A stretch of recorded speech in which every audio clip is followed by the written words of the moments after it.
महायान का ऑक्सफोर्ड तथा काशी का प्रतिद्वंदी तथा भारत के प्राचीनतम विश्वविद्यालयों में से एक नालंदा विश्वविद्यालय की आज चर्चा हम इस वीडियो के माध्यम से करेंगे। नमस्कार दोस्तों, मैं अनुज सोम स्वागत करता हूं आपका फिर से एक नई वीडियो में। देखिए, भारत में शिक्षा की प्रणाली की अगर हम बात करें तो भारत प्राचीन समय से ही शिक्षा का बहुत बड़ा केंद्र रहा है।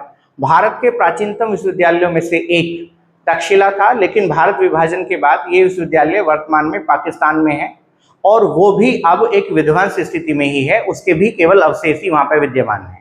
इसके अलावा भारत का जो दूसरा सबसे पुराना विश्वविद्यालय था, जो वर्तमान में भारत की भौगोलिक स्थिति के अनुसार भारत के सबसे प्राचीनतम विश्वविद्यालयों में से एक है, ये था नालंदा विश्वविद्यालय। नालंदा विश्वविद्यालय को 12वीं शताब्दी के अंत में मुस्लिम आक्रांता बख्तियार खिलजी के द्वारा नष्ट कर दिया गया था, लेकिन वर्तमान में भारत सरकार के द्वारा विभिन्न देशों के सहयोग से इसका दोबारा से जीर्णोद्धार नए सिरे से कराया जा रहा है, जिसमें दक्षिण पूर्वी और खासकर बौद्ध धर्म को मानने वाले जो देश हैं उन देशों के द्वारा इस विश्वविद्यालय को आर्थिक सहायता वर्तमान में पहुंचाई जा रही है। तो आज हम चर्चा करेंगे नालंदा विश्वविद्यालय का उत्थान और पतन किस प्रकार हुआ। तो चलिए वीडियो शुरू करते हैं। देखिए, नालंदा विश्वविद्यालय का जो सबसे पहले उल्लेख मिलता है वो मिलता है चीनी यात्रियों के विवरण से। भारत में हर्षवर्धन के शासनकाल में ह्वेनसांग एक चीनी यात्री आया और ह्वेनसांग का जो यात्रा विवरण है वो उसके मित्र वी ली के द्वारा दिया गया था। तो उसी के माध्यम से जो है मैं आपको जानकारी इस वीडियो में दूंगा। तो वी ली के अनुसार इस विश्वविद्यालय का जो निर्माण है वो सक्रादित्य के द्वारा कराया गया था। यानी कि ह्वेनसांग ने ये कहा है कि इस विश्वविद्यालय का जो निर्माण है वो सक्रादित्य के द्वारा कराया गया था। अब सवाल ये उठता है कि ये सक्रादित्य कौन था।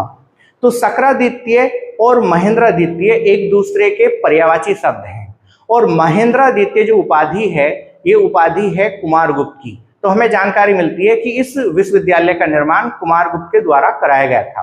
कुमारगुप्त के बाद में 5 गुप्त शासकों के द्वारा समय समय पर इसका और निर्माण कराया गया, यानी कि इसका जो है विस्तार कराया गया, जिनमें बुधगुप्त के द्वारा इसका दक्षिणी भाग, तथागुप्त के द्वारा इसका पूर्वी भाग, बालादित्य के द्वारा इसका पूर्वोत्तर भाग तथा बालादित्य के पुत्र वज्र के द्वारा इसका पश्चिमी भाग का निर्माण कराया गया, जबकि हर्षवर्धन के द्वारा इसकी 4 दीवारी और यहाँ पे एक ताम्र विहार का निर्माण कराया गया था। नरसिंहगुप्त बालादित्य ने यहाँ पर लगभग 80 फुट ऊंची भगवान बुद्ध की एक मूर्ति का निर्माण भी यहाँ पर कराया था। तो 5 गुप्त शासक और हर्षवर्धन के द्वारा इस विद्यालय का विस्तार कराया जाता रहा, लेकिन बाद में जिस समय भारत पर हुनों के आक्रमण हुए तो हुन शासक मिहिर कुल के द्वारा इस विश्वविद्यालय को नुकसान पहुंचाया गया और बाद में पाल वंश के जो शासक हैं उनके द्वारा इस विद्यालय का पुनः जीर्णोद्धार कराया गया। जिस समय ह्वेनसांग भारत आया था तो ह्वेनसांग बताता है कि इस विश्वविद्यालय की आर्थिक सहायता के लिए हर्षवर्धन ने 100 गांव दान में दिए थे तथा वो बताता है कि 100 गांव के 200 लोगों के द्वारा यहाँ पर 100 पिकल चावल तथा कई सौ कटे घी जो है पहुंचाया जाता है। अब ये जो पिकल और कटे जो लैंग्वेज है ये चीनी लैंग्वेज है। इसका जो अगर हम शाब्दिक अर्थ निकालने का प्रयास करेंगे तो ये है कि यहाँ पर कई सौ मन चावल और कई सौ किलो जो घी है वो प्रतिदिन 100 गांव के जो 200 व्यक्ति हैं उनके द्वारा यहाँ पर आर्थिक सहायता पहुंचाई जाती थी। ऐसा विवरण ह्वेनसांग ने दिया है। जबकि 7वीं शताब्दी में जब इसिंग भारत में आया था तो इसिंग बताता है कि इस विश्वविद्यालय की आर्थिक सहायता के लिए पाल वंश के लोगों के द्वारा या पाल वंश के शासकों के द्वारा लगभग 200 गांव दान में दिए गए थे। विश्वविद्यालय का नाम इतना ज्यादा था कि यहाँ जो शिक्षा ग्रहण करने के लिए चाइना और इसके अलावा कोरिया, मध्य एशिया, श्रीलंका और पूर्वोत्तर जो देश हैं एशिया के वे और साथ साथ में दक्षिण पूर्वी एशिया के देश के जो विद्यार्थी हैं वो यहाँ पर शिक्षा ग्रहण करने के लिए आते थे।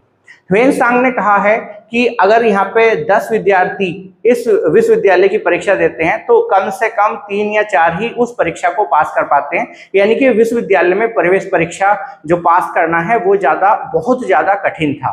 अब इस विद्यालय में या इस विश्वविद्यालय में पढ़ाया क्या जाता था, तो हर्षवर्धन के समय की जो जानकारी ह्वेनसांग ने दी है उसके अनुसार यहाँ पे 14 या 18 विषयों की शिक्षा दी जाती थी, जिसमें वेद, इसके अलावा वेदांग, और साथ ही साथ ये जो विश्वविद्यालय है वो बौद्ध धर्म की महायान शाखा का जो है वो प्रमुख केंद्र हुआ करता था।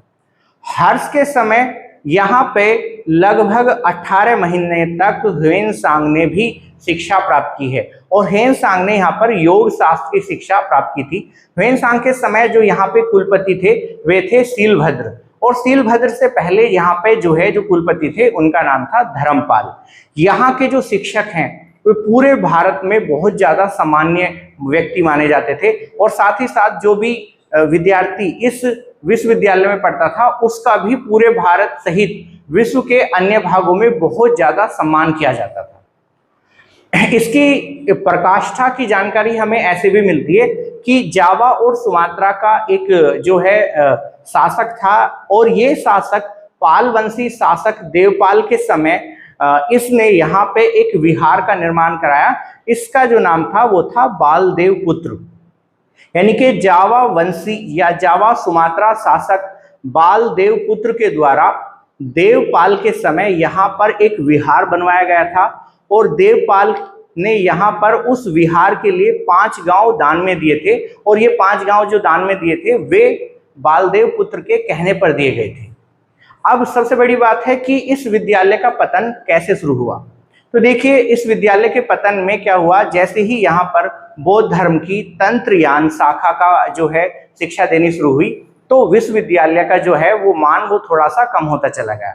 और साथ ही साथ जब भारत में पाल वंश का जो है वो उत्थान हुआ तो पाल वंश के शासकों के द्वारा विक्रमशिला विश्वविद्यालय बनाया गया, और उनके द्वारा आर्थिक सहायता ज्यादा विक्रमशिला विश्वविद्यालय को प्रदान की जानी शुरू की।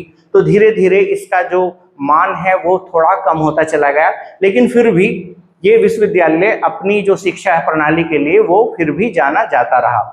यहीं से बहुत सारे विद्वानों के द्वारा तिब्बत में बौद्ध धर्म का प्रचार भी किया गया था, जिनमें सबसे पहले तिब्बत में बौद्ध धर्म का जो प्रचार किया है वो किया था चंद्रगोमनी के द्वारा।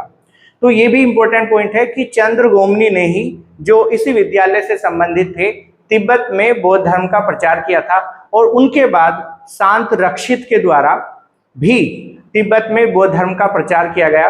अब शांत रक्षित जो थे एक बहुत बड़े विद्वान थे, और तिब्बत के जो राजा थे उन्होंने शांत रक्षित को तिब्बत में बुला के उनका सम्मान किया, और साथ ही वहां पर शांत रक्षित के द्वारा बौद्ध धर्म का प्रचार किया गया। और इसके बाद कश्मीर के पदम संभव के द्वारा भी तिब्बत में बौद्ध धर्म का प्रचार हुआ। यानी कि तिब्बत जो कल्चरल रूप से भारत का एक अभिन्न अंग था, भौतिक रूप से नहीं, उसमें नालंदा विश्वविद्यालय के शिक्षकों की अहम भूमिका रही। अब विश्वविद्यालय का अंत किस प्रकार हुआ, तो इस विद्यालय का अंत जो हुआ है वो मुस्लिम आक्रांताओं के द्वारा किया गया, क्योंकि शिक्षा का बहुत बड़ा ये केंद्र था। तो भारत में जिस समय मोहम्मद गोरी का आक्रमण हुआ तो मोहम्मद गोरी के आक्रमण के समय उसी का एक सेनापति बख्तियार खिलजी ने जब बंगाल में आक्रमण किया तो बंगाल आक्रमण के समय वो बहुत ज्यादा बीमार हुआ। बीमार होने के बाद जब वो सही नहीं हो रहा था तो किसी ने उसे बताया कि आपकी जो चिकित्सा है वो नालंदा विश्वविद्यालय के शिक्षक कर सकते हैं। इसका कारण देखिए ये था कि विश्वविद्यालय में पाली भाषा की शिक्षा देना अनिवार्य था, तथा सभी विद्यार्थियों को यहाँ पे चिकित्सा शास्त्र है उसकी शिक्षा अनिवार्य रूप से दी जाती थी। तो यही के एक विद्वान के द्वारा बख्तियार खिलजी की जो है वो जो बीमारी है उसका इलाज किया जाता है। लेकिन बख्तियार खिलजी इस विद्वान से बहुत ज्यादा चिढ़ता था। कारण इसके पीछे ये था कि उसका कॉन्सेप्ट ये था कि जो काफिर हैं, खासकर मूर्ति पूजक, इतने विद्वान कैसे हो सकते हैं। तो बाद में उसने द्वेष से इस विद्यालय को नष्ट करवाया, और लगभग यहाँ पे जो पुस्तकालय है इसका एक बहुत बड़ा पुस्तकालय था जिसका नाम था धर्मगंज। अब धर्मगंज में 3 बड़े जो हैं पुस्तकालय थे, जिसमें रत्न सागर, रत्नोदधि और रत्न रंजक प्रमुख थे। इन जो लाइब्रेरी हैं, ये हम लाइब्रेरी बोल सकते हैं, इन लाइब्रेरी में अपूत भारत का जो धर्म ग्रंथ से संबंधित और भारत के ज्ञान से संबंधित बहुत सारी पुस्तकें यहाँ पे लिखी गई थी और उनका यहाँ पे जो है संरक्षण किया गया था। उनको इस बंदे के द्वारा नष्ट कर दिया गया। इस विश्वविद्यालय में आग लगा दी गई और यहाँ के जो बौद्ध भिक्षु थे उनको कत्लेआम कर दिया गया और इसके बाद विश्वविद्यालय जो है ये नष्ट हो गया। लेकिन मैंने जैसा आपको बताया था कि बाद में क्या हुआ, अभी जो है वर्तमान गवर्नमेंट और जो बौद्ध धर्म को मानने वाले लोग हैं वो दोबारा से इस विश्वविद्यालय का जीर्णोद्धार करना चाहते हैं और इसे फिर से एक विश्व स्तरीय विद्यालय बनाना जो है वो बनाने का प्रयास वे कर रहे हैं। तो आज का जो हमारा सेशन है वो यहीं समाप्त होता है। Thank you for watching. धन्यवाद। नमस्कार।